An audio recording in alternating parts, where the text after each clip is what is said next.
Simba Nest Radio, sauti ya mwananchi.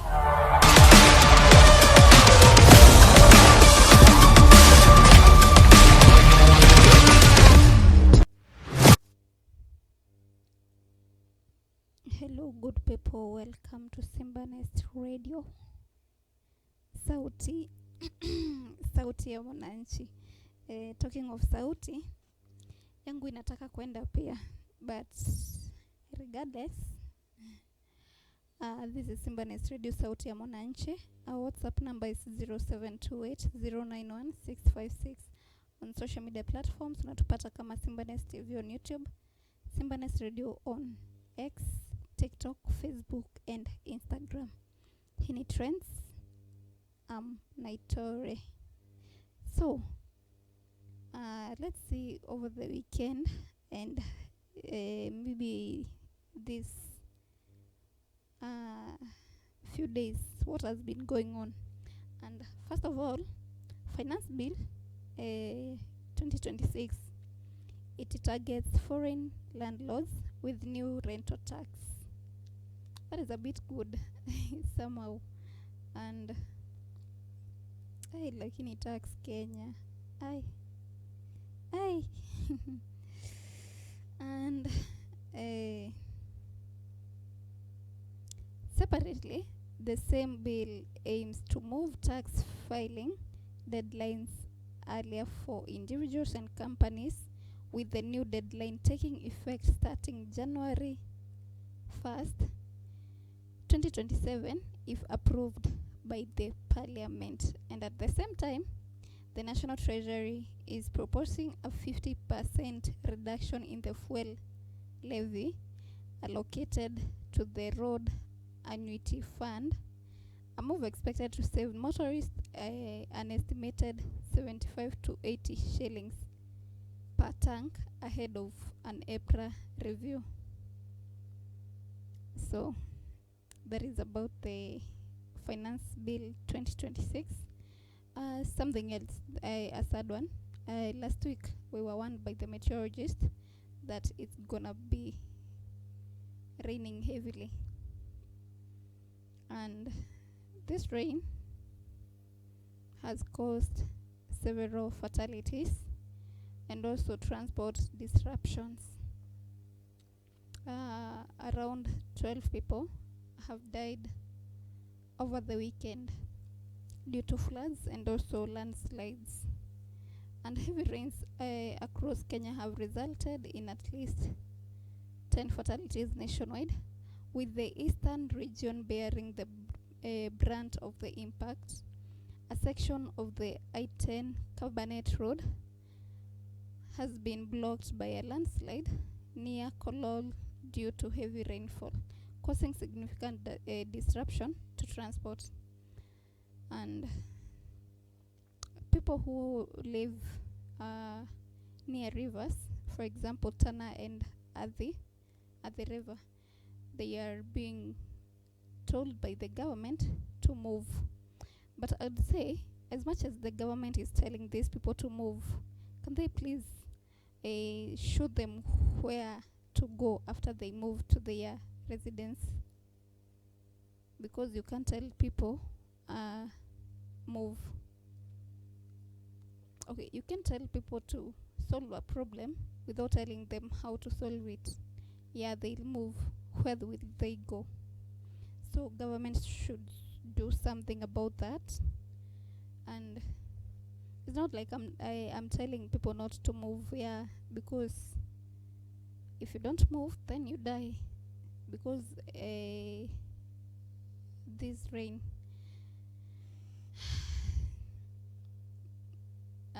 it is only getting worse. And those people living near rivers are at risk, because rivers will flood due to heavy rains. So if you have somewhere to go, please go. And please, government, also help these people. And okay, people are angry because of the poor drainages in Nairobi and other places too. Since March, it has been raining. People have been dying since March, but the government is doing nothing about it, unless they are doing, but I don't know. Okay. Police have arrested woman in Dr. Job Obwaka death investigation, and a 45-year-old woman has been arrested as a person of interest in the death of veteran Nairobi Hospital gynecologist Dr. Job Obwaka, who was 83 years old.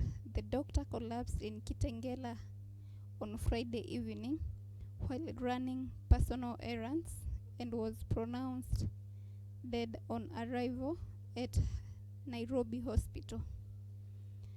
And the Kenya Medical Practitioners, Pharmacists and Dentists Union, KMPDU, is mourning the death of the veteran obstetrician and gynecologist who also served as chairman of the board of directors at Nairobi Hospital. Former Deputy President Rigathi Gachagua praised Dr. Obwaka as a courageous defender of institutional integrity following his sudden death, while Health Cabinet Secretary Eden Duale also mourned his passing.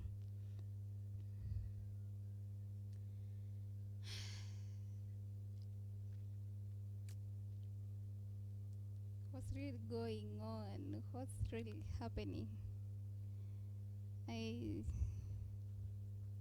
By the way, if I okay, najua ni ufala, but kwani hawa politicians wanajuanga kila mtu?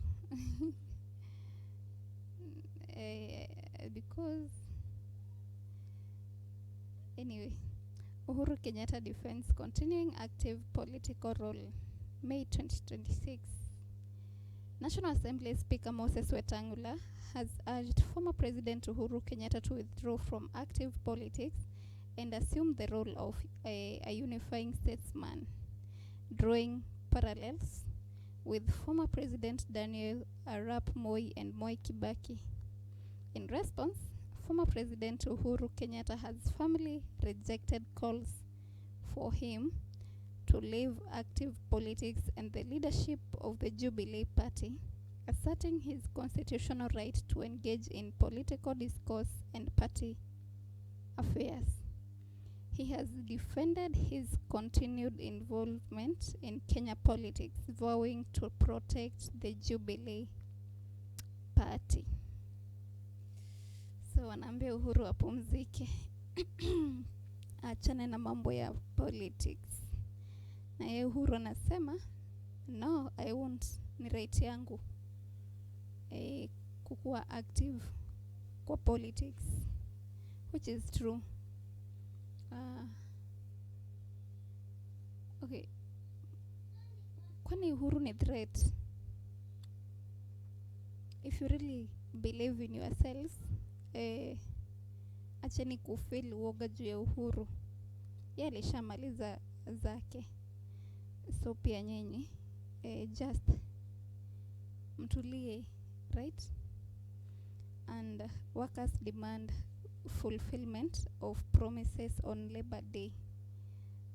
Kenya's Labor Day celebrations were marred by widespread discontent as teachers and health workers expressed frustration over unfulfilled promises and delayed reforms.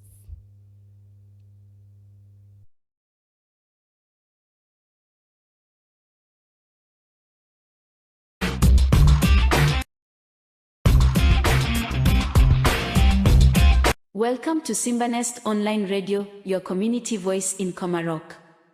As a vibrant and dynamic online radio station, Simbanest is dedicated to bringing you the latest in local news, music, culture, and events.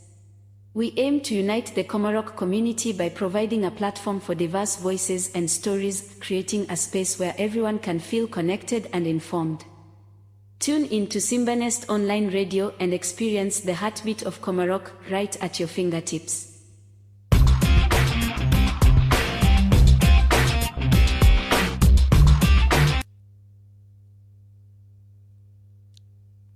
Welcome back. This is Simbanest Radio. So, Kenya's Labor Day celebrations were marred by widespread discontent as teachers and healthcare workers expressed frustration over unfulfilled promises and delayed reforms. Okay, I think President wetu akona shida moja. Promises mingi. What if ajaribu kumake nini few promises ama promises tu kidogo zenye atafanyia kazi juu promises zimekuwa mingi but kazi haiko. So on 12th, on Friday date 1 ilikuwa Labor Day na president alisema kuwa ameongeza 12% wage increase to all workers, but bado haijakuwa implemented because amesema lakini yeye si amekuajiri. That means mahali unafanya kazi lazima boss wako akubali hiyo 12%. Na uko sure atakubali 12% increase? So Central Organization of Trade Unions Secretary General Francis Atwoli has clarified that the recently announced 12% wage increase applies broadly to all workers, not just those earning the minimum wage, and has outlined its implications for Kenyan workers. Archbishop Anthony Muheria of the Catholic Archdiocese of Nyeri has criticized President William Ruto over unfulfilled promises to the nation, while teachers and healthcare workers have expressed frustration over reforms that are delayed and agreements that remain unfulfilled. So promises zimekuwa mingi such that sai watu hawamwamini. Hii 12% ali announce but itakuwa implemented? Do you think it will be implemented? Ama ilikuwa tu ya kufurahisha watu? We will see as time goes. Time reveals everything. So tutaona tu, but I think anafaa punguze promises. There are too many. Hadi hajui amalize gani afanye gani. So he should check on that.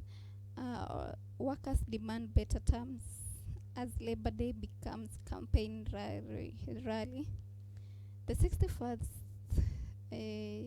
Labor Day celebration in Vihiga County, presided over by President William Ruto, were dominated by political campaigning rather than worker welfare discussions. Despite pleas from workers for higher wages, tax relief, and job security, President William Ruto and Kotubos Francis Atwoli seemingly ignored these concerns.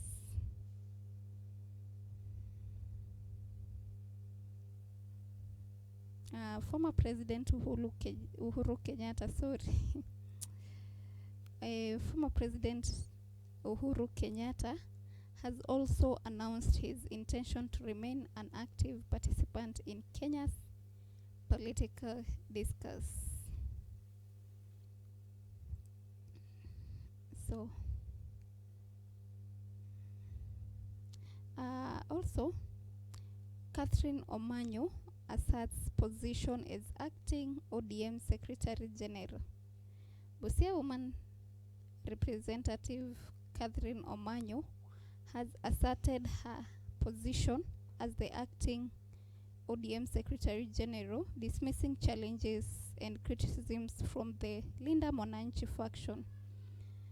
She stated her readiness to face rivals at the ODM National Delegates Conference elections. Additionally, Omanyo has criticized ODM Secretary General Edwin Sifuna, asserting her own educational qualifications and readiness to serve.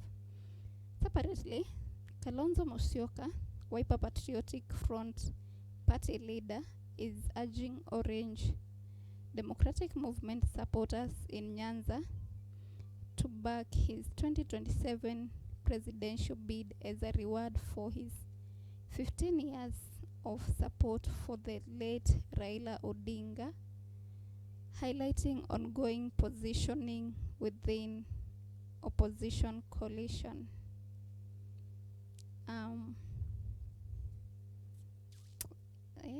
Politics ndo zimechacha, but mkumbuke mwanzo wa ngoma ni lele, so sai ndo zinaanza. Imagine by next year. And KRA seeks public input on residential rental income tax regulations. The Kenya Revenue Authority is seeking public input on new draft regulations designed to enhance compliance in residential rental income tax. Separately, President William Ruto has announced a reduction in the deposit required for Kenya's affordable housing program, lowering it from 10% to 5% of the unit's value. Central Organization of Trade Union Secretary General Francis Atwoli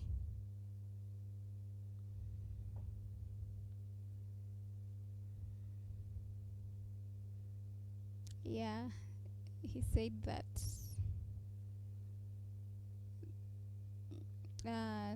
12% wage increase is broad-based salary adjustment for all workers. So these three stories, they are linked through government economic policies that is affecting Kenyan workers and citizens, also covering tax compliance, house affordability, and wage regulations. So that's what has been going on in terms of politics, business, and also in terms of the climate here in Kenya. And I'd like to urge everyone, please take care of yourself. No one will come to take care of you, so make sure you do. Make it a priority to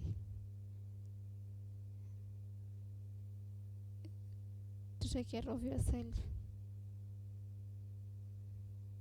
Hata tukishinda tukilia serikali, they'll do nothing. Ukiona uko karibu na mtu na kuna flood, usikae hapo ukisema serikali, no, just try. In Simbanes Radio Sauti ya Mwananchi. Our WhatsApp number is 0728 091 656. Social media platforms unatupata kama Simbanes TV on YouTube, Simbanes Radio on X, TikTok, Facebook, and Instagram. This has been Trends. I'm Naitore. You be safe. Remember to stay informed and stay updated.